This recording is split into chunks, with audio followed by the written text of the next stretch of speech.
All right, welcome to part 2 of numbering systems. We're going to pick up where we left off last time. We've talked about the binary and decimal numbering system, how they're similar. Of course, decimal is the system that we use normally. It's a base 10 system. And then the binary system is a system that is used by computers.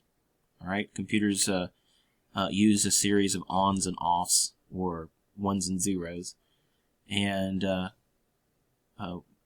humans use base 10 for the most part. And so we're gonna just really quickly recap all this right now. We're just gonna start off with the decimal system. So we've got the decimal system. We're gonna start with 0, 1, 2, 3, 4, 5, 6, 7, 8, 9, 10, 11, 12, 13, 14, and 15. There is a reason I went to 15. Actually, let me go back and rewrite these last digits to remind ourselves about the place values.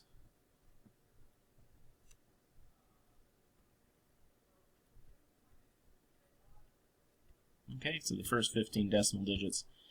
Let's try to remember the binary number, which will abbreviate the binary numbers. We'll abbreviate binary with BIN. And we'll start at 0 again. And 1, 2, 3, 4, 5, 6, 7, 8, 9,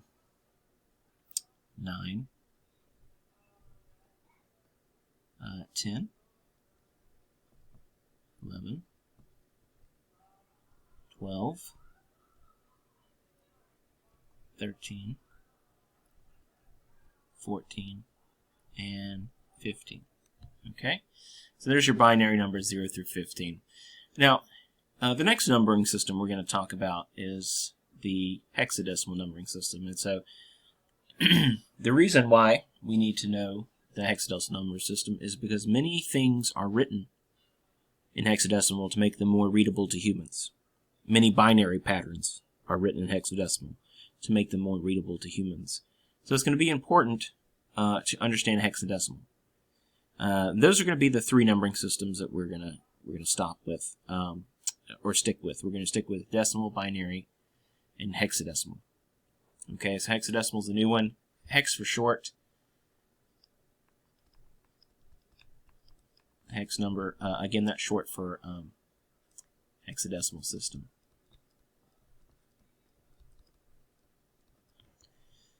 And it's base 16, so it's important to remember that as well. Base 16. 16 is a power of 2, so it's going to be really easy to convert between binary and hexadecimal. It's going to be a very straightforward process that doesn't require much mathematics, or really any at all. This is one of the reasons why I've written the decimal and binary together.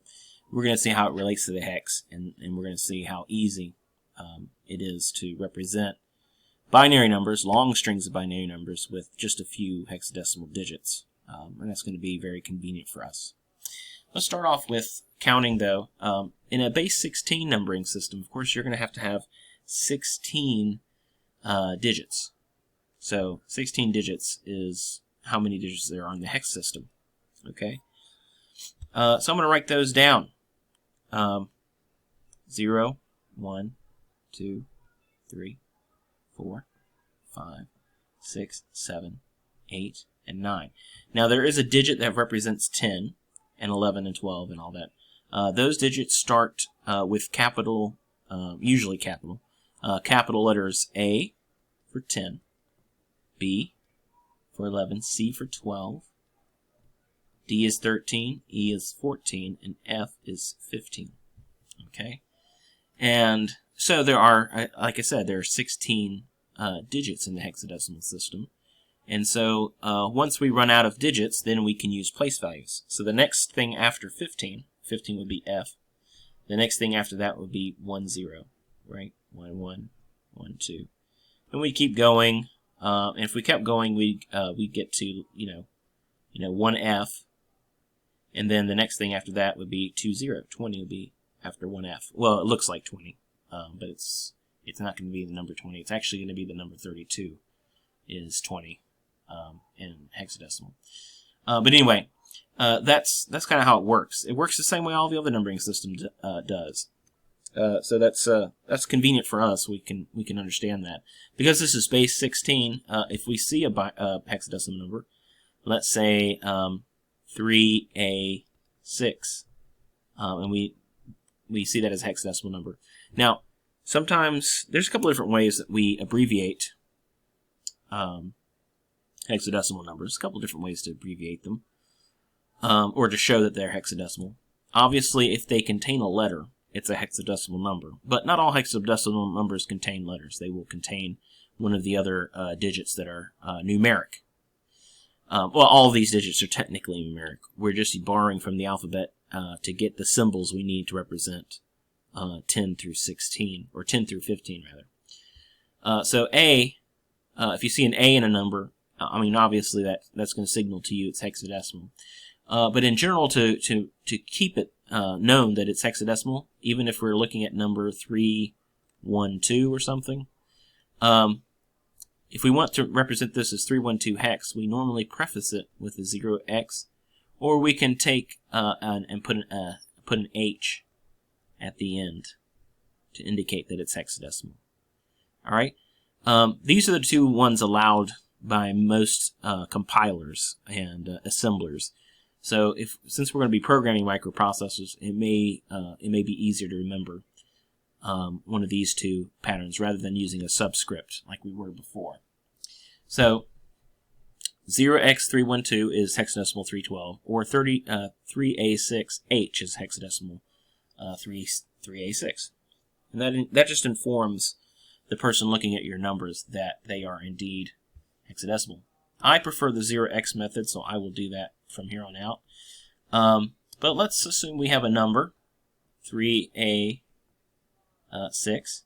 and this is hexadecimal, so I preface it with the 0x rather.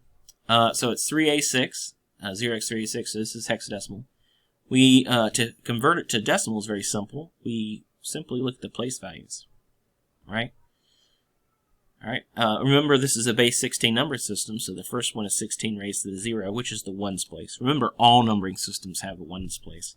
Then we have a 16 raised to the 1, which is 16's place. Then we have 16 raised to the 2, which would make this 16 times 16. What is 16 times 16? Off the top of my head, it's 256, I think. So it'd be the 256th place.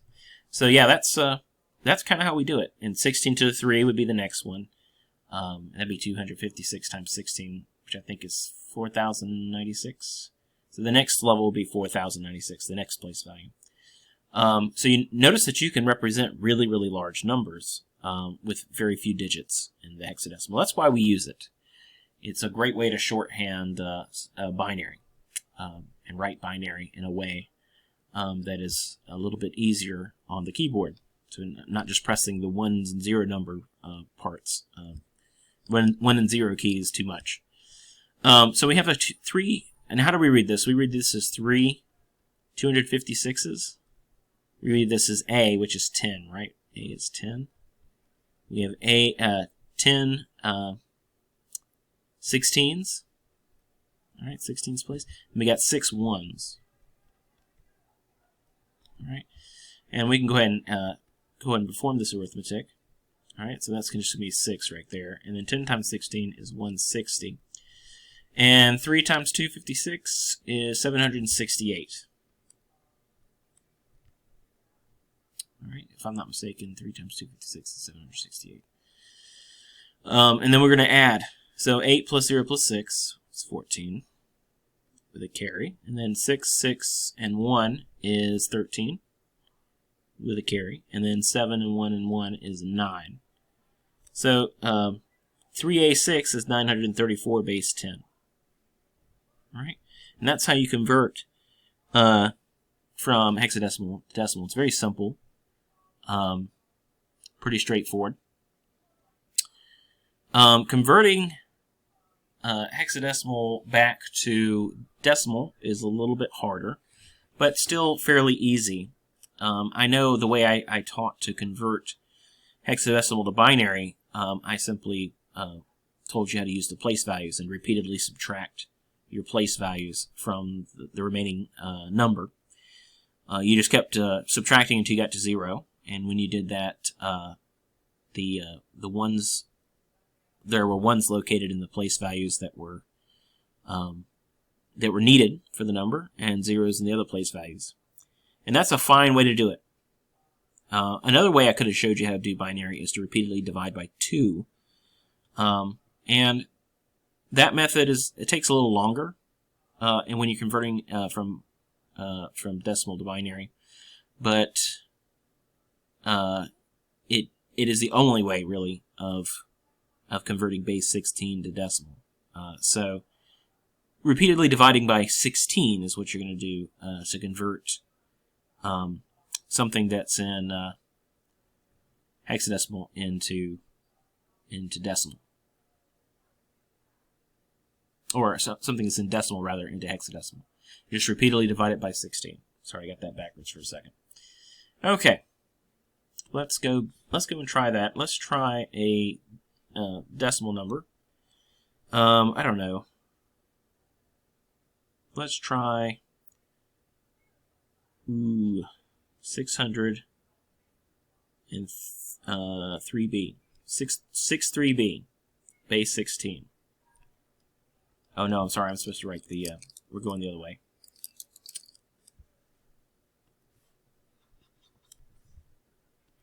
Let's do 631 decimal.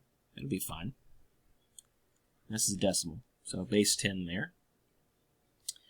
All right, let's convert it over into hexadecimal. All we got to do is repeatedly divide it by 2.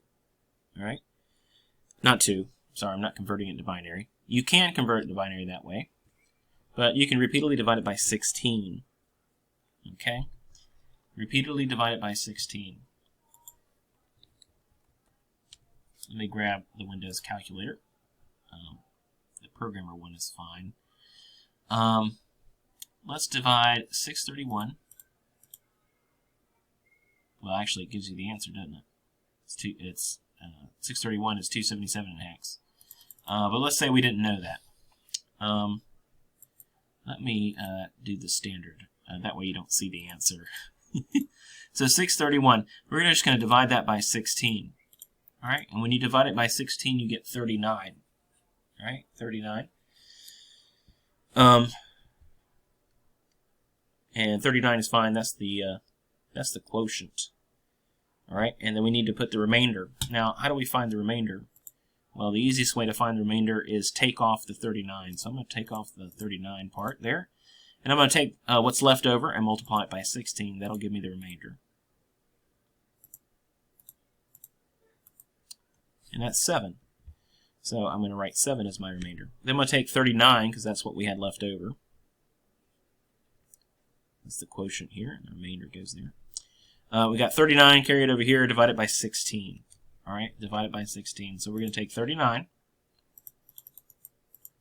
right, 39, and we're going to divide it by 16. All right, we're going to get 2.4375. So I'm going to write down 2, because that's the quotient. And then I'm going to subtract that from this number that we got as the answer. So I'm going to subtract 2. That's going to leave us with the 0.4375. I'm going to multiply that by 16. And we get 7 again. All right. And we're going to take 2, which is the remainder, and divide it by 16. This is pretty simple.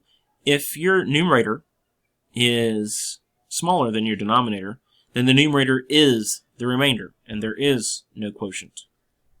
All right. So 2 divided by 16 is 0 with a remainder of 2. All right. And what we do is we just take, now that we got a quotient of 0, we're just going to start from the bottom here and read it this way, and that's going to be the final answer. It's going to be 277 base 10. Or base 16, rather. Sorry, I forgot where. It's base 10, or base 16 that we're converting to. Alright, so that's the solution. So the number 631 in decimal is going to be the number 277 in hexadecimal. Alright? So you can tell it's a smaller number. Even though it takes the same number of digits, the number itself seems smaller. And that's because we can count with fewer place values, we can count to higher in hexadecimal. Alright, that's how it works. So that's 277. I think that's pretty straightforward. Most of the time I don't do direct conversions between hexadecimal and decimal. It's sort of it's an extra step. Well, it's not an extra step. It's an extra method that you may or may not want to have to always use. So oftentimes I use binary as an intermediary.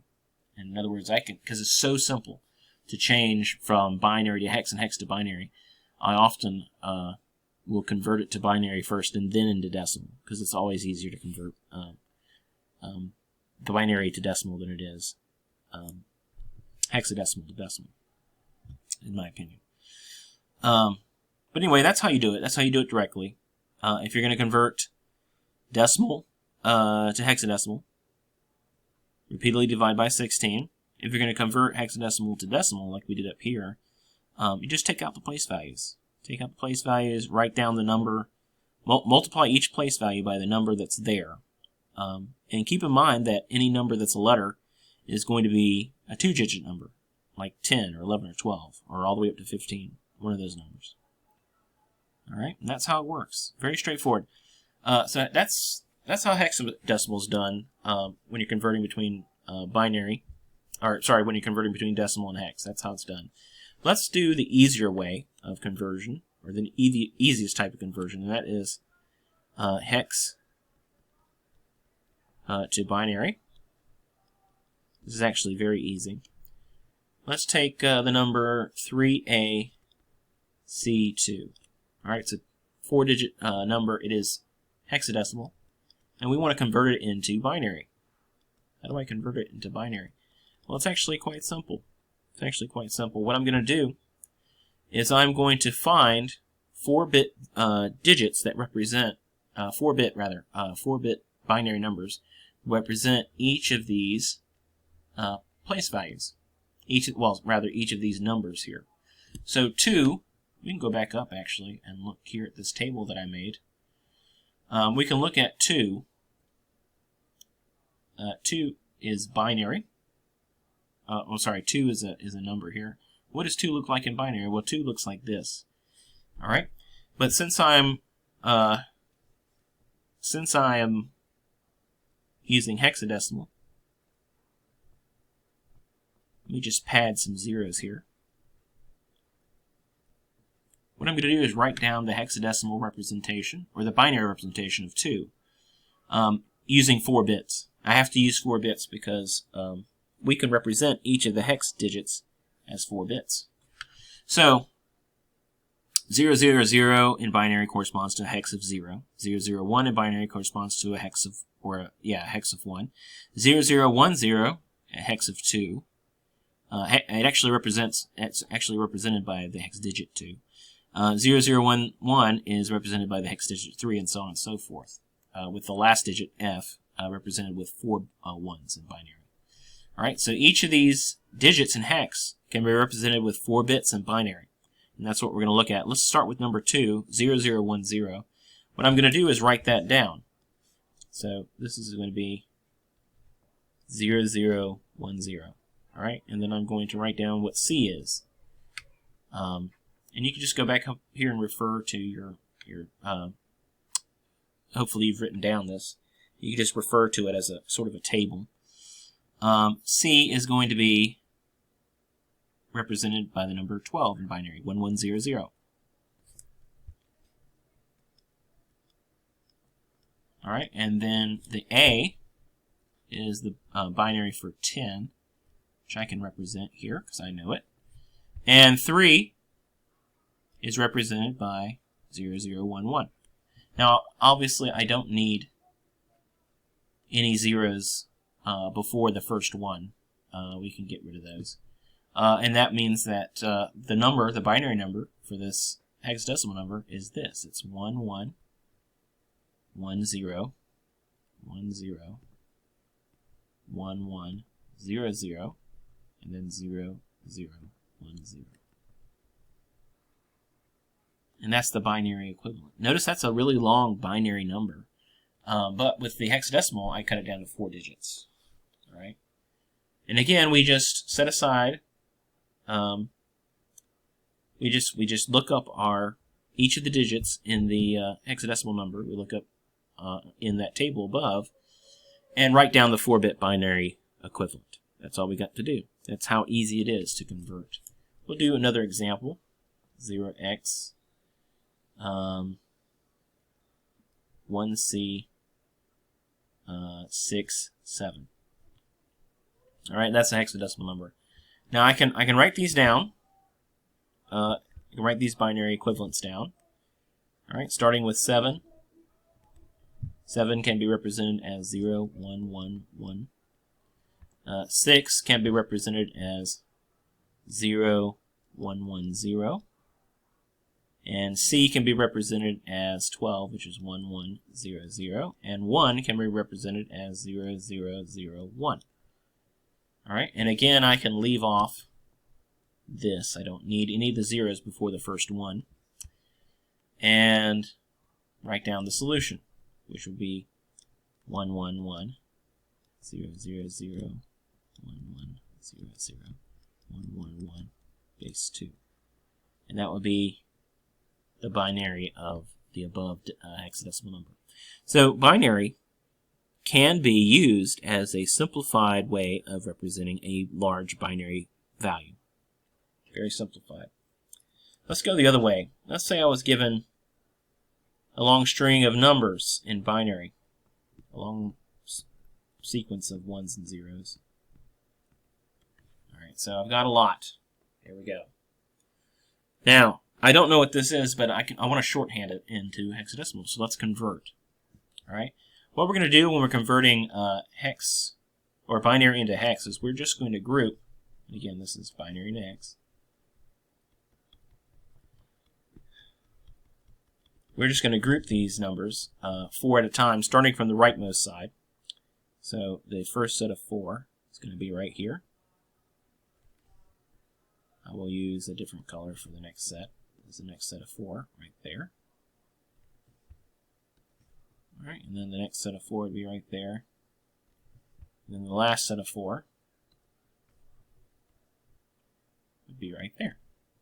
And there we go. So that's we've got it grouped into 4s. Now it worked out perfectly into 16 bits, so that's nice. But sometimes that's not the case. And just remember that your last group can be a group of less than 4. And just remember to pad it with zeros, though, to make it 4. Okay? So we'll do an example in a minute with one that doesn't divide up evenly like this. But let's go ahead and substitute the equivalent hexadecimal digits here. So this is 0 1 0 1. That's 5 in hexadecimal. 1 1 1 0, which is the number 14, which is E. 0 0 0 1 is 1, and 1 0 1 1 is 11, which is B. So in hexadecimal, this binary number here is 0x B1E5. All right, and that's the number for that. That's how we'll represent that long chain of ones and zeros. Let's try this again, but let's get a different number.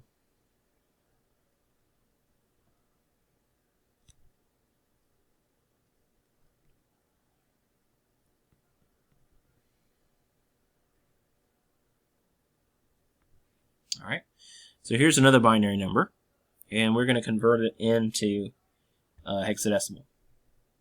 All right, so very simple. Remember to organize everything into 4 bits. All right, so this is going to be a group of 4 right here. We got another group of 4 right next to it.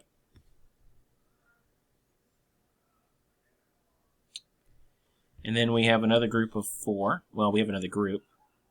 And this will be the last group. We're going to pad with some zeros. So it's 0, 0, 1, 1, even though all we had left was 1, 1 to group. We'll pad it with some zeros. And let's write down the equivalent numbers that are represented. Alright, so 0, 1, 0, 0, 1, 1, 0 is the number 6 in hexadecimal.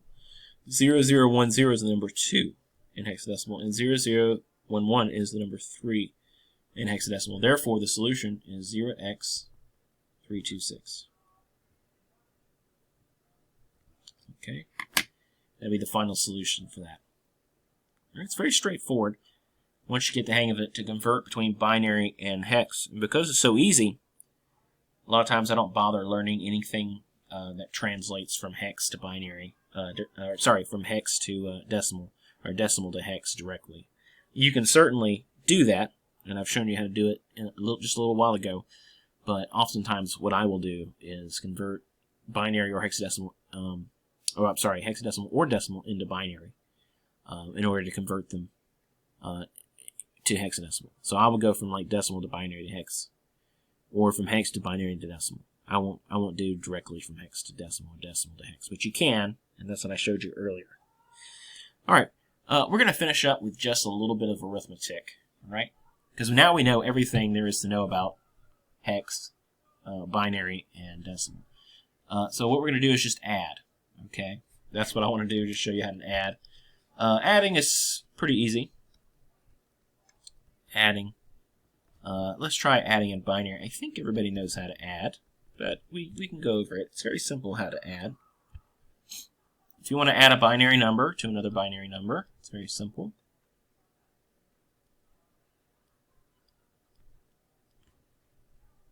All right. All you got to do is add it.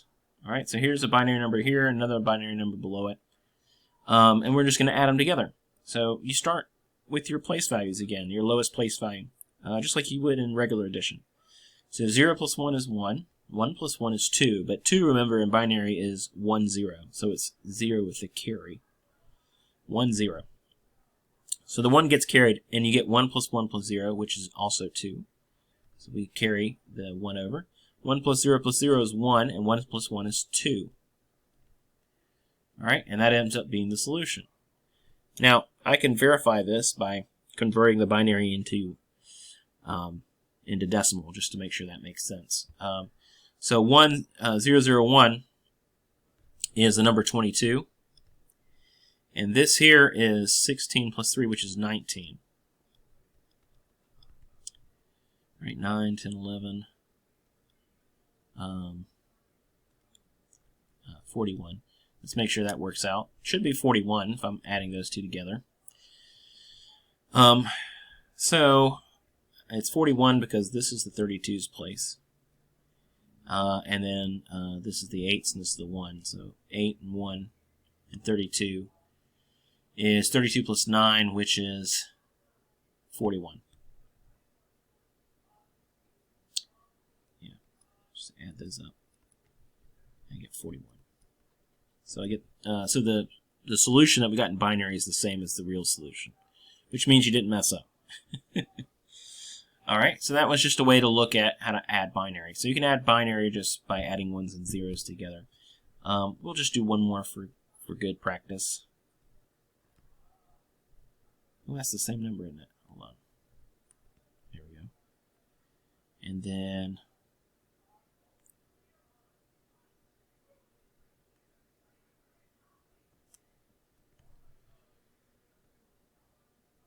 all right, and so now we got two numbers we got to add.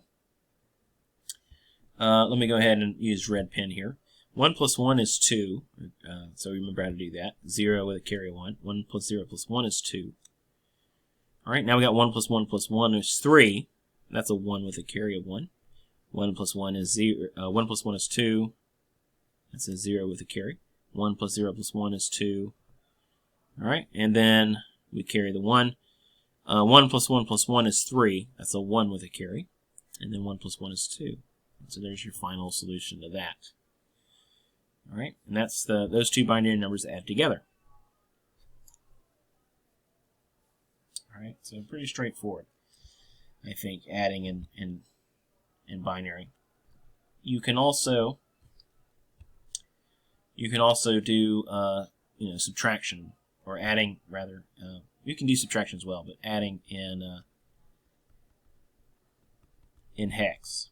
I assume everybody knows how to add in in decimal, so I'm not going to cover that.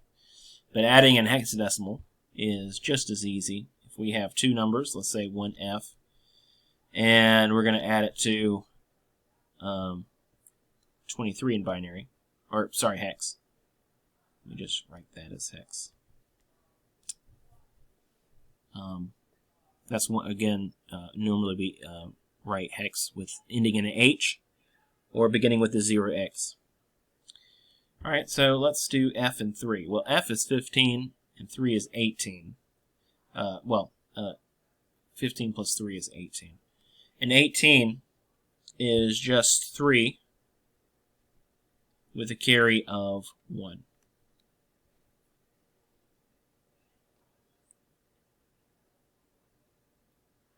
Oh, sorry, 2 with a carry of 1. What am I thinking?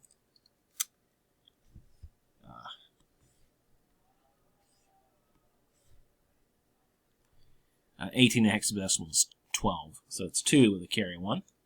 And then we got 1 plus 1 is 2, plus 2 is 4. So this would be 42 in hexadecimal. Alright, we can do another example. Let's do E2 and 1C. Alright. Well, 2 plus C, C is 12, so 12 plus 2 is 14. 14 is an E, and then E plus 1 is F.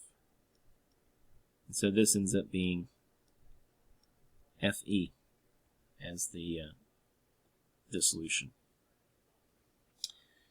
Alright, that would be 254, I believe. FE is 254 in decimal. Okay? So those are the solutions to those. Alright, the very simple adding process there. Alright, just remember that whenever you add two numbers to stay in the system you're using, so if you get like the number 16 when you add two digits together, the number 16 is a 0 with a carry of 1. Just like you would a 10. You have to start carrying whenever you get something above the number 16. Well, anything above the number 15, rather. Alright, so I think that's pretty good. You can also borrow if you're subtracting. Let's say 1, 1, 0, 0, 1. And then we have 1, 1, 1, 0. We're going to subtract these. Alright? Sometimes it's pretty easy, sometimes it's not. But 1 minus 0 is 1. That makes sense. 0 minus 1 we can't do. Can't do 0 minus 1 here. We have to borrow. So I'm going to borrow starting from here. I'm going to give that a 0. This is going to be a 2. Then I'm going to borrow again to make it a 1. And that's going to make this one a 2. So we got 1 plus 0 is 1. Or sorry, 1 minus 0 is 1. 2 minus 1 is 1. 1 minus 1 is 0. Can't do a 0 minus 1, but I can borrow from here. When I do that, I get a 2. 2 minus 1 is 1. And that's the number 11, I believe. Alright, so, and let's make sure that's correct. This was the number 14, 1110, and this was the number, well, whatever 16 plus 9 is. Let's see, 16 plus 8 is 24, and then plus 1 is 25. So this would be 25. So when we subtract 25 from 4, you do get 11. So that's correct. Just confirming that's correct by doing it in decimal. Okay? So subtraction works. You just got to do some borrowing and stuff. And you could do the subtraction with the other numbering system too, hexadecimal. You can subtract 3f with, let's see, 3f minus, let's make it a little harder. 3f1 minus 2ab, something like that. Obviously, the bottom number is lower. Okay, that's obviously the case. But as you can see here, certain digits are higher than others. Like here, we can't subtract 11 from 1, right? This is b, which is 11. So you need to borrow. So we're going to borrow from the f here and make that an e, which is 1 lower, and then make this 1 1 in hexadecimal. Now 1 1 in hexadecimal is the number 17. All right, so this is 1 1 in hexadecimal, which is 17. 17 minus b, which is 11. So 17 minus 11 is 6. All right, e minus a, which is 14 minus 10, right? That's going to be 4. And then 3 minus 2, which is 1. Okay? And again, you can convert and test if you'd like. My thing would be to test it with the Windows calculator on your computer. You can actually switch it to programmer mode and switch it over into hexadecimal mode by clicking the hex.